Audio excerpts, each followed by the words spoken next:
Hello there you guys, welcome to one of my videos. The Glazers could stay at Manchester United. US hedge fund offers the Glazers to stay at Man United.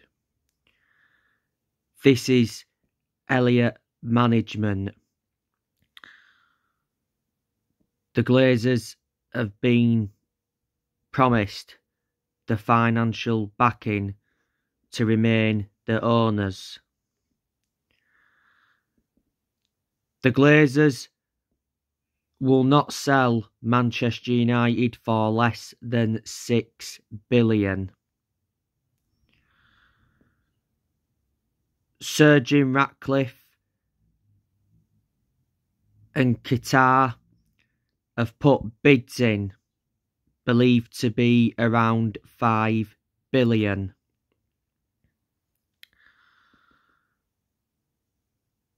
Sir Jim Ratcliffe has been interested in buying the club for quite some time. He's Britain's richest man. He's the chairman of Ineos.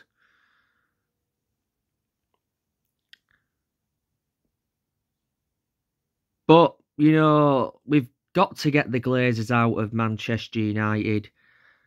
They've been a massive issue at the club for such a long time, and that explains why for such a long time United fans have been protesting against the Glazers.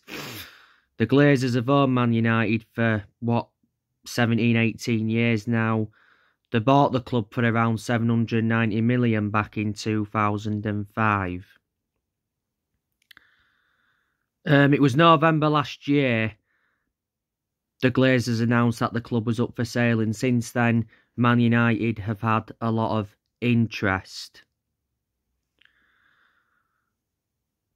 Now, as you all know, Manchester United beat Leicester 3-0 at Old Trafford.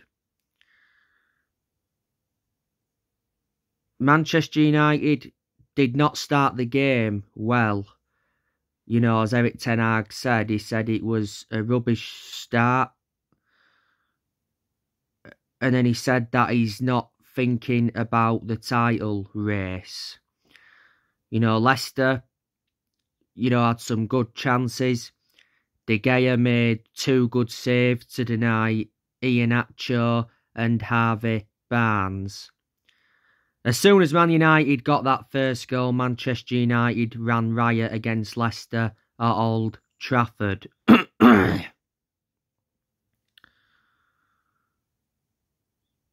Marcus Rashford got a brace for Man United. Rashford's now broke his own scoring record, and he's got 24 goals for Manchester United in all competitions. Rashford's first goal against Leicester was against the run of play. It was a good pass from Fernandes to pick out Rashford for the first goal. Rashford's second goal was checked by VAR. VAR were checking for a possible offside, but VAR quickly confirmed that Rashford was just onside. Rashford, as you all know, scored against Barcelona last Thursday night at the Nou Camp. What a season he's enduring. This is definitely his best season as a Manchester United player. Ten Hag mentioned not so long ago that Rashford is one of the best in Europe. And Jadon Sancho came off the bench and got Manchester United's third goal. It was from close range, the goal. It was very good team play. Don't forget, Jadon Sancho came off the bench and rescued a point for Man United against Leeds at Old Trafford. That was on his Premier League return after nearly 4 months out. Good to see Sancho back in the team. He's missed a lot of football this season.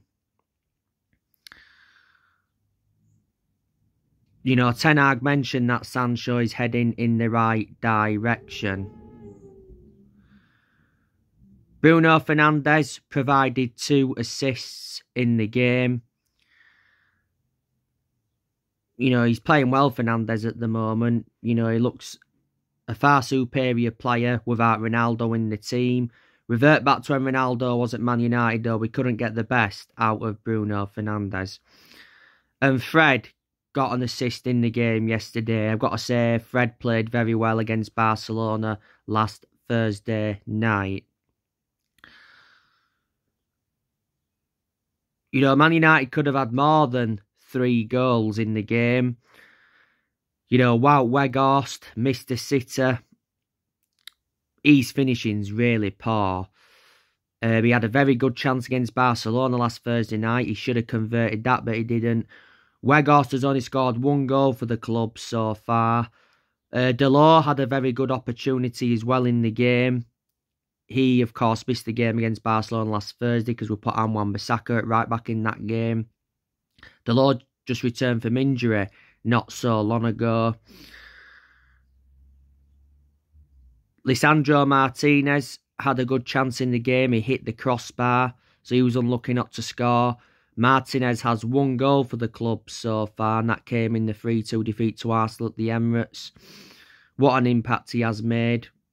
Martinez missed the game against Barca through suspension. Rashford as well could have had an hat-trick because he had a good chance in the game as well without scoring. There was a talking point in the game. Should Marcel Sabitzer have been sent off? Sabitzer committed a nasty foul on a Leicester player. Sabitzer missed the game against Barcelona last Thursday night through suspension. Man United have got Sabitzer on loan until the end of the season, but he's open to a permanent Man United move. The reason we brought Sabitzer in was because of Christian Eriksen's injury blow.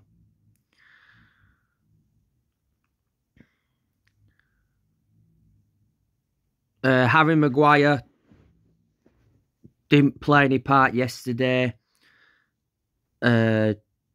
Maguire is out with a knee injury, so couldn't reunite with his former club. I don't think he'd have started anyway, even if he had been fit.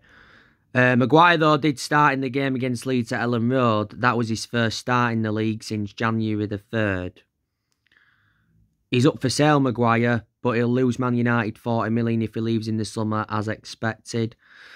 Of course, Casemiro didn't play yesterday, was suspended. Casemiro's now served all his games, so now he's officially back. Casemiro played against Barcelona last Thursday night. Martial's still injured. He's been hampered with injuries this season.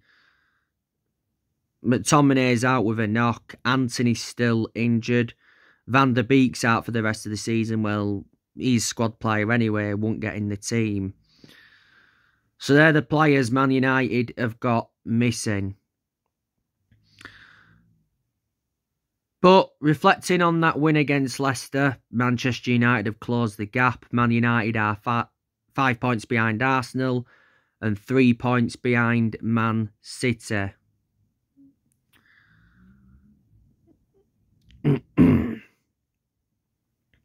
And that win against Leicester will certainly give us more confidence going into the game against Barcelona in the Europa League round of 32, second leg on Thursday.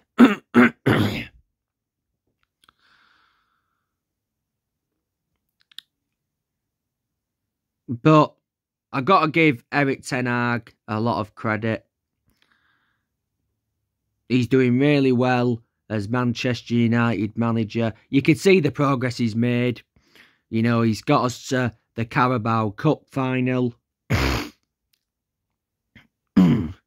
where Man United will be playing Newcastle. Man United should have the first trophy on the board by the end of the month, looking to end our trophy drought. We haven't won a trophy for 6 years. You know, Ten Hag has got us to the 5th round of the FA Cup, where we play West Ham. If we beat Barcelona in the second leg on Thursday, I think Man United can certainly go on to win the Europa League. And Ten Hag's got us up to 3rd in the league. And we are definitely in the title race. Revert back to the start of this season, I did say Ten Hag's expectations this season is to get Man United a top 4 finish.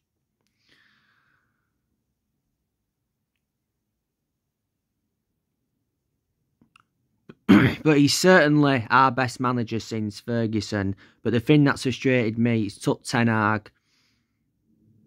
it's took the club a long time to find the correct manager. Don't forget, a while ago, Ten Hag got named Premier League Manager of the Month.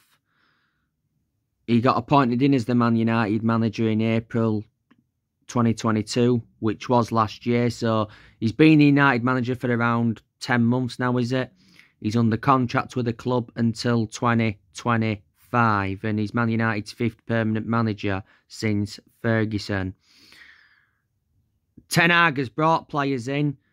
He's enjoyed 2 transfer windows so far. Back in January, he brought 3 players in on loan. That was Sabitzer, Weghorst and Butland. He didn't make a permanent signing in January, but revert back to last summer, Ten Hag brought the likes of Terrell Malacia in, Christian Eriksen, Casemiro, Martinez, Ante and Dubravka. Ten Hag has spent over 200 million as Man United manager so far. And certainly in the summer, Ten Hag is looking to make more signings. On the other side of things, in the summer, Ten Hag is preparing a summer clear out. I think at least 5 or 6 players will be leaving Man United in the summer. You know, Maguire, good chance he'll be leaving. I think we'll end up getting rid of Martial. I think there's a good chance McTominay will leave. Van der Beek will leave. We'll get rid of Tellez permanently. Get rid of Bailly permanently. Get rid of Dean Henderson permanently. Heaton will leave in the summer as well, I think. Bissaka could leave because obviously Wan-Bissaka is not Man United's first choice right back. Phil Jones will leave. We could even get rid of Lindelof. Obviously, Lindelof's not one of our first choice centre-halves. He hasn't been one of our first choice centre-halves since Varane came to the club.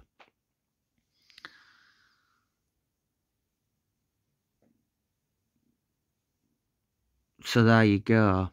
But Ten Hag's already got rid of a lot of players, like I've mentioned, since he became Man United manager.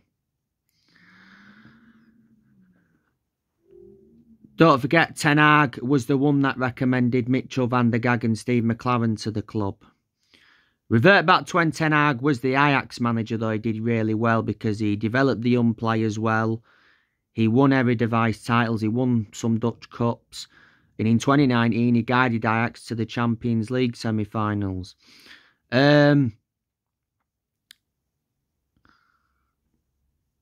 you all know, not so long ago, Man United appointed David Harrison as the new Director of Football of Operations, so he'll oversee the men's, women's and academy teams.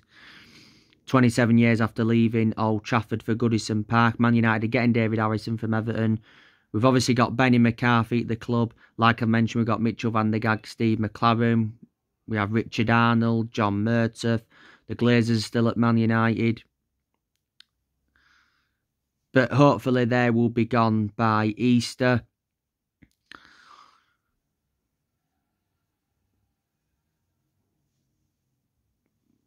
And obviously Ten Hag is the Man United manager.